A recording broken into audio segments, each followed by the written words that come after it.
অভাব হারে হারে টের পাচ্ছে কলকাতার বোলারদের পিটিয়ে তুলোধুনাও করেছে মুম্বাইয়ের ব্যাটাররা।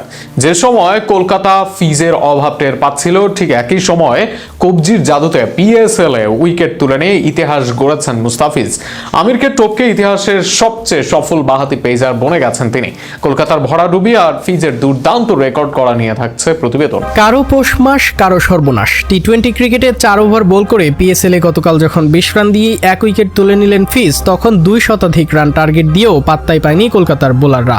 তখন অবশ্য বাঁহাতি এই পেসারের অভাব নিশ্চয়ই টের পেয়েছে কলকাতা টিম। আর ঠিক তখনই বাঁহাতি পেসার হিসেবে ইতিহাস করেছেন মুস্তাফিজুর রহমান। টি-20 ক্রিকেটে নতুন এক মাইলফলক স্পর্শ করেন তিনি। পাকিস্তান সুপার লিগে সাম্প্রতিক এক ম্যাচে নিজের প্রথম ওভারেই উইকেট তুলে নিয়ে ইতিহাসের পাতায় নাম লেখান এই কাটার মাস্টার।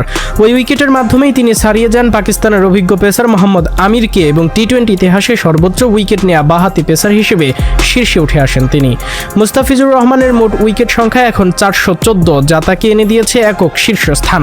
এর আগে সমান উইকেট নিয়ে তালিকার শীর্ষে ছিলেন আমির। তবে পিএসএল এর ওই গুরুত্বপূর্ণ মুহূর্তে নতুন বলে আঘাত এনে ম্যাচের গতিপথ বদলে দেওয়ার পাশাপাশি নিজের ক্যারিয়ারেরও যুক্ত করেন অনন্য এক রেকর্ড। ক্যারিয়ারের শুরু থেকেই ভিন্নধর্মী বোলিং অ্যাকশন, নিখুঁত লাইন লেন্থ এবং মারাত্মক স্লোয়ার কাটারের জন্য পরিচিত ছিলেন মুস্তাফিজুর রহমান।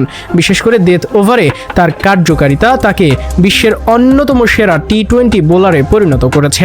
আইপিএল, বিপিএল সহ বিশ্বের বিভিন্ন ফ্র্যাঞ্চাইজি লিগে ধারাবাহিক পারফরমেন্স তাকে অভিজ্ঞতাকে করেছে আরও সমৃদ্ধ। অন্যদিকে মোহাম্মদ আমির দীর্ঘ সময় ধরে টি-20 ক্রিকেটে বাঁহাতি পেসারদের মধ্যে অন্যতম আধিপত্য বিস্তার করছেন। তার সুইং, বোলিং এবং বড় ম্যাচে কার্যকর পারফরমেন্স তাকে শীর্ষ পর্যায়ে রেখেছিল। তবে সাম্প্রতিক সময়ে ধারাবাহিকতার অভাবে তিনি তালিকার শীর্ষস্থান হারান। এই তালিকায় আরও রয়েছে পাকিস্তানের ওহাব রিয়াজ, যার উইকেট 413, সোহেল তানভীর, যার 389 এবং ইংল্যান্ডের ডেভিড উইলি, যার 371 উইকেট। তবে সবাইকে ছাপিয়ে এখন কাটার মাস্টার মুস্তাফিজুর রহমান, যাকে কিনা দল থেকে রাজনৈতিক কারণে বাদ দিয়েছে কলকাতা নাইট রাইডার্স।